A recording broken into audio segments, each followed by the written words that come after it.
돈 되는 정보부터 내 돈을 지키는 방법까지 다양하게 살펴보겠습니다. 훈훈한 경제에서 알아보시죠. 자, 오늘도 쿠키뉴스 송금종 기자 나와 있습니다. 안녕하세요. 네, 안녕하세요. 훈훈한 경제 송금종 기자입니다. 네, 오늘은 어떤 정보 알아볼까요? 네, 우리나라는 지난 1993년 금융실명제가 도입된 이후로 모든 금융거래에 본인의 실명을 사용하고 있습니다. 그래서 명의자와 실제 사용자가 다른 이른바 대포통장을 사용하는 것은 불법이라는 사실 여러분들 잘 알고 계시죠? 최근 대가를 지불하고 대여받거나 양도받은 통장을 보이스피싱 범죄에 이용하는 경우가 늘어나고 있어서 문제가 되고 있습니다. 그래서 오늘은 대포통장에 대해서 자세히 짚어보도록 하겠습니다. 네, 오늘은 대포통장과 관련된 내용 살펴볼 텐데요. 과연 대포통장은 무엇이고 그 피해를 어떻게 막을 수 있는지 자세히 알아가시기 바라겠습니다. 자, 먼저 대포통장이 어떤 건지부터 알아볼까요? 네, 대포통장은 통장을 개설한 사람과 실제 사용자가 다른 비정상적인 통장을 말합니다. 제가 제 명의로 만들었지만 다른 사람이 그 통장으로 거래를 한다면 문제가 되는 건데요. 다른 것보다 가장 큰 문제는 각종 범죄의 중요한 수단으로 이용된다는 점입니다. 그중에서도 특히 전화를 통해 돈을 입금하도록 한 후에 사라지는 범죄인 보이스피싱에 쓰이는 사례가 많습니다. 대포통장 문제가 계속된다는 건 아무래도 보이스피싱 범죄도 근절되지 않고 계속해서 이어지고 있다는 뜻이겠죠? 네, 금융감독원에 따르면 최근 몇 년간 감소 추세였던 보이스피싱은 지난해부터 다시 증가하고 있는데요. 사기 유형별 피해자 특성을 분석한 결과 신용등급 상향 조정, 대출 수수료 등을 명목으로 선입금을 요구하는 대출 빙자형 보이스피싱이 많았습니다. 또 그렇게 선입금을 받는 통장이 바로 대포통장인 경우가 대부분이었습니다. 네, 그 얼마 전까지만 해도 이 통장을 사고 파는 불법 광고들이 많이 보였는데 요즘에는 그런 불법 광고는 많이 줄은 것처럼 보이지만 또 대놓고 돈을 줄 테니까 통장을 빌려달라는 광고들이 좀 보이더라고요. 네, 단속이 강화되자 월 사용료를 미끼로 금융소비자들을 현혹하는 사례가 현재 기승을 부리고 있습니다. 금융감독원이 지난해 인터넷 카페와 블로그, 게시판 등을 모니터링해서 통장 매매와 작업대출, 미등록 대법 등 불법 금융광고 총 1,328건을 적발했는데요. 이 중 대포통장을 위한 통장 매매 광고가 275건이었습니다. 네, 단속이 강화돼도 이렇게 통장을 매매하려는 움직임이 있군요. 자, 그리고 새로 등장한 불법 광고가 있다고요? 네, 최근에는 기존보다 높은 사용료를 제시하는 불법 금융 광고가 발견되고 있습니다. 실제로 통장 매매 광고를 보면 매일 당일 20만 원씩 지급하고 한 달에 아무것도 하지 않고 450만 원 벌기 등의 문구로 금융 소비자들을 현혹하고 있습니다. 네, 뭐 통장을 빌려줘도 보이스피싱에는 이용하지 않겠다 뭐 이런 얘기인데 실제로 그렇게 보이스피싱 범죄에는 이용하지 않으면서도 통장 매매를 하려는 경우가 있습니까? 네, 도박 사이트 환전 그리고 수입업자 세금 감면 등을 목적으로 내세우면서 통장 매매를 요구하는 경우도 있습니다.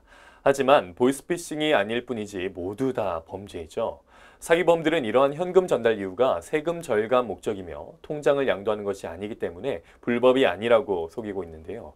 통장 및 카드를 양도하는 것뿐만 아니라 본인의 계좌에서 보이스피싱 피해금을 인출해 전달하는 경우에도 민형사상 책임이 따를 수 있다는 점 기억해 하시길 바랍니다. 네, 뭐 결국은 불법 사용을 우려하는 명의자를 안심시키기 위한 또 다른 전략일 뿐인 것 같은데요. 실제로 그런 사례가 적발이 됐다고요? 네, 유령법인을 설립해 법인 명의로 대포통장 수백 개를 만들어서 불법 도박 사이트 운영자 등에게 팔아 30억 원을 챙긴 폭력조직원 등이 무더기로 경찰에 붙잡혔습니다. 이들은 통장 구매자가 통장 사용에 불편함이 있으면 해결해주기 위해 통장 명의자를 철저히 지인들로만 모집했는데요. 대포통장 405개를 개설해 불법 인터넷 도박 사이트 운영자에게 월 100만 원에서 150만 원을 받고 통장을 팔아넘겼습니다.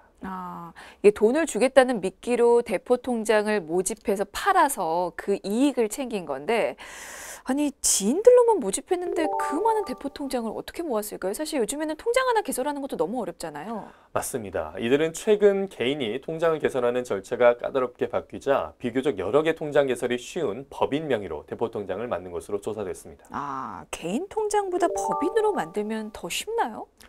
네, 법인 통장은 신규 창업자가 세금 계산서와 거래 실적 등 관련 서류를 준비하기 어렵다는 이유로 규제가 대폭 완화되어서요.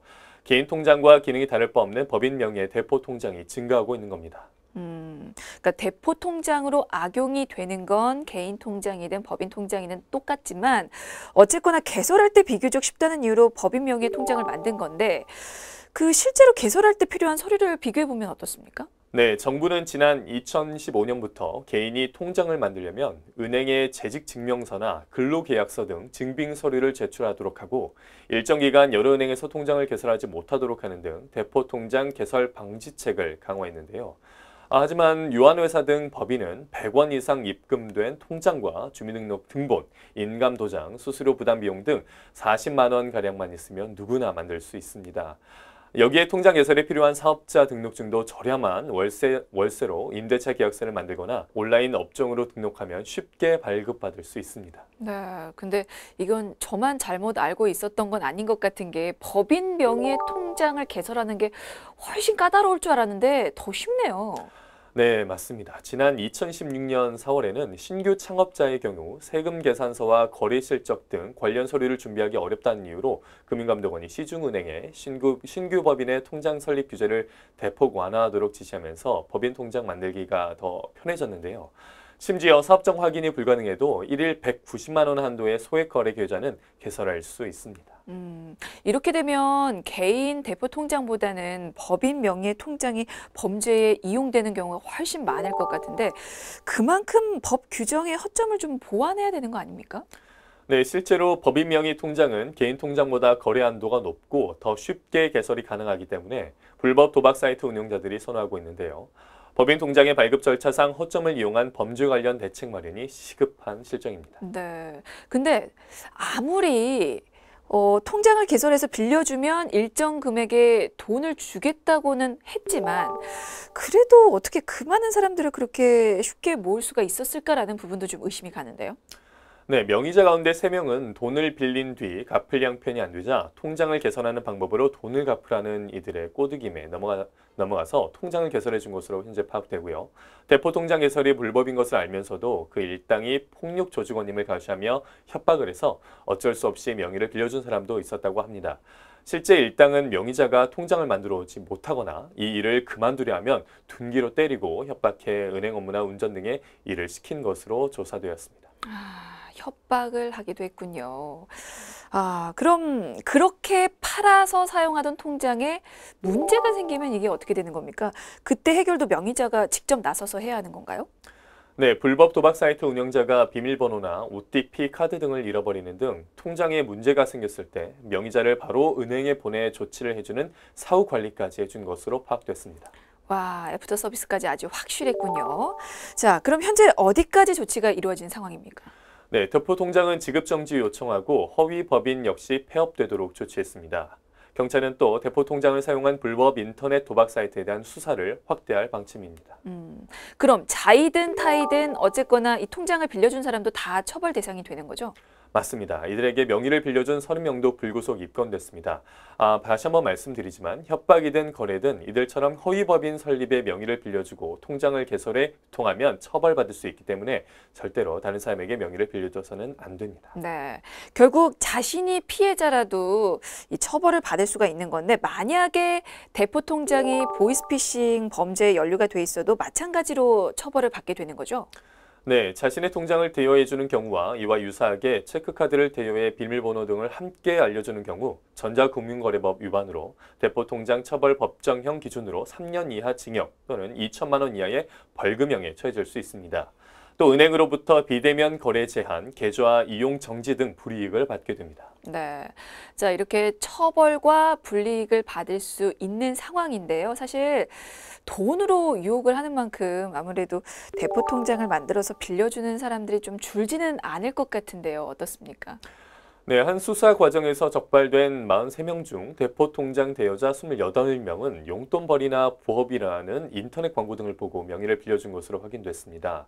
경찰 조사에서 이들은 대포 통장 한 개당 100만 원에서 많게는 300만 원을 준다는 말을 믿고 명의를 빌려줬지만 실제로 약속한 돈은 받지 못했다고 진술했습니다. 네.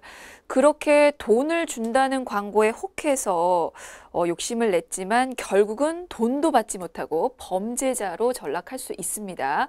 꼭 명심하시길 바라겠습니다. 자, 그리고 그렇게 대놓고 통장이나 카드를 빌려달라고 해서 빌려준 게 아니고 자신이 배달책이 되는 경우도 있죠.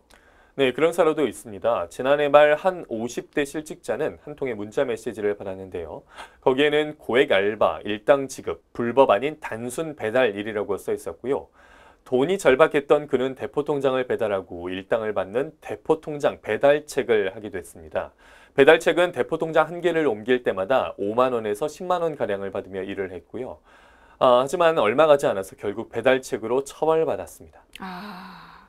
사실 뭐 돈이 급한 상황에서는 고액 알바라는 문구가 눈에 크게 들어올 수밖에 없는데 하지만 그 역시 범죄라는 사실 잊지 마셔야 될 것 같습니다.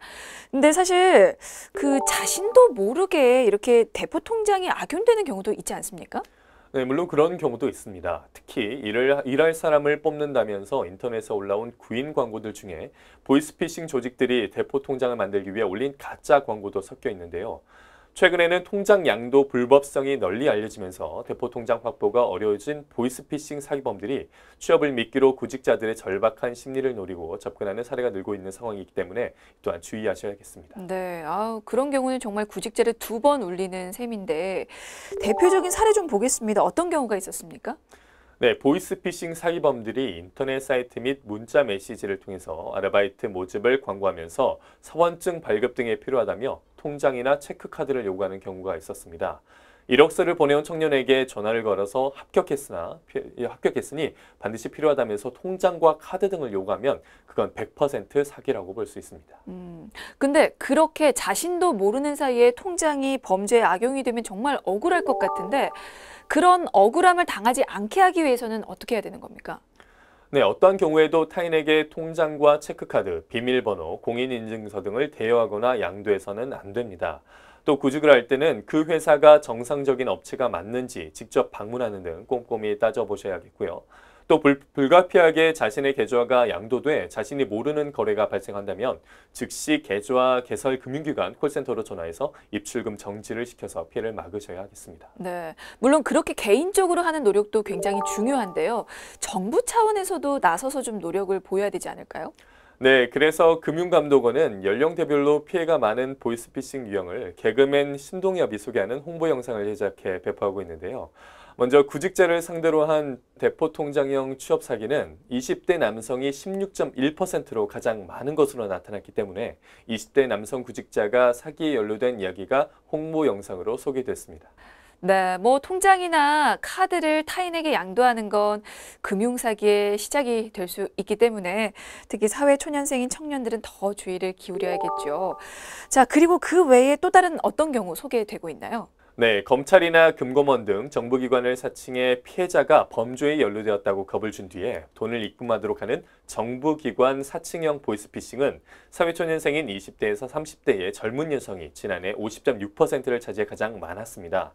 이번에 나온 홍보 영상은 여교사가 자신의 계좌가 범죄에 연루되었다는 검찰을 사칭한 사기범의 전화를 받고 돈을 안전하게 보관해 주겠다는 말에 현금을 인출해 건넸다가 사기를 당한 이야기로 구성되어 있는데요.